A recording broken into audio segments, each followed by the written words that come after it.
श्री कृष्ण गोविंद हरे मुरारी, हे नाथ नारायण वासुदेवा। बोलिए हारे के सहारे कृष्ण हमारे की जय। प्रिय भक्तों, श्रीमद् भगवत गीता के चौथे अध्याय के पश्चात आइए हम आपको सुनाते हैं चौथे अध्याय का महात्म्य। आइए भक्तों, आरंभ करते हैं।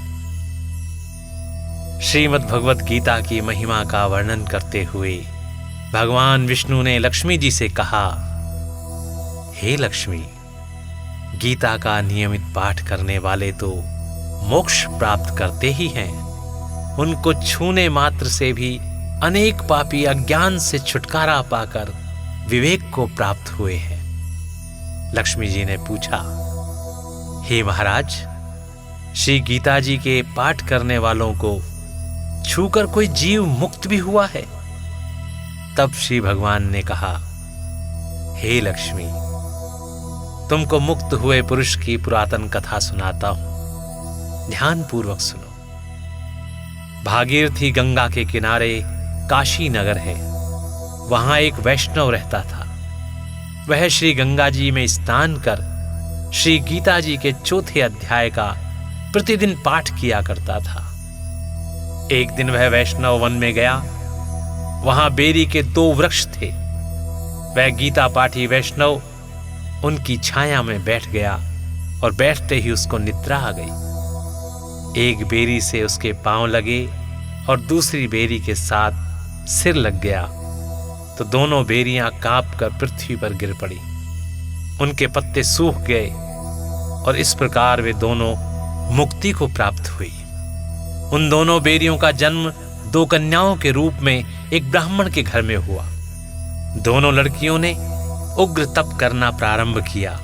जब दोनों बड़ी हुई तब उनके माता पिता ने कहा, हे पुत्रियों, हम तुम्हारा विवाह करना चाहते हैं। तब उन दोनों ने उत्तर दिया कि हम विवाह नहीं करेंगी। उनको अपने पिछले जन्म की सब बातें याद थी। उनके मन में यही था कि वह साधु जिसके स्पर्श करने से हमारी अधम देह छूटकर यह देह मिली है, वह हमें मिली। इतना विचार कर उन दोनों लड़कियों ने माता पिता से तीर्थ यात्रा करने की आज्ञा मांगी। माता पिता ने आज्ञा दे दी तथा उन दोनों कन्याओं ने माता पिता के चरण छूकर प्रस्थान किया। तीर्थ यात्रा करती करती वे दोनों काशी में पहुंची। वहां जाकर देखा कि वह तपस्वी बैठा है, जिसकी कृपा से वो बेरी की देह से छूटी थी। तब दोनों कन्याओं ने चरण छूकर दंडवत किया और कहा, हे संत जी, धन्य हो, आपने हमको कृतार्थ किया है। तब उस तपस्वी ने कहा कि मैं तो तुमको जानता नहीं। कन्याओं ने कहा, हम आपको पहचानती हैं। हम पिछले जन्म में बेरियों की योनि में थी।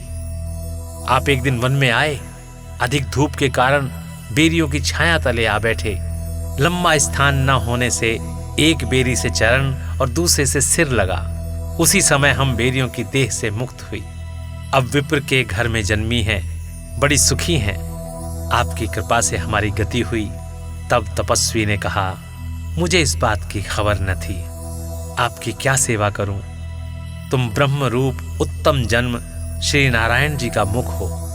तब उन कन्याओं ने कहा, हमको श्री गीता के चौथे अध्याय का फल दान करो, जिसको पाकर हम देव देही पाकर सुखी होएं। तब उस तपस्वी ने चौथे अध्याय के पाठ का फल दिया और कहा कि तुम्हारी मुक्ति हो। इतना कहते ही आकाश से विमान आए। उन दोनों ने देव देह पाकर वैकुंठ को गमन किया। फिर तपस्वी को ज्ञात हुआ कि श्री गीता जी के चौथे अध्याय का ऐसा महात्म्य है। तो बोलिए श्री कृष्ण भगवान की जय। इति श्री पद्म पुराणे उत्तराखंडे गीता महात्म्य नाम चौथा अध्याय समाप्तम। प्रिय भक्तों, इस प्रकार यहाँ पर श्रीमद् भगवत गीता के चौथे अध्याय का महात्म्य समाप्त होता है। ओम नमो भगवते वासुदेवाय नमः। नमः।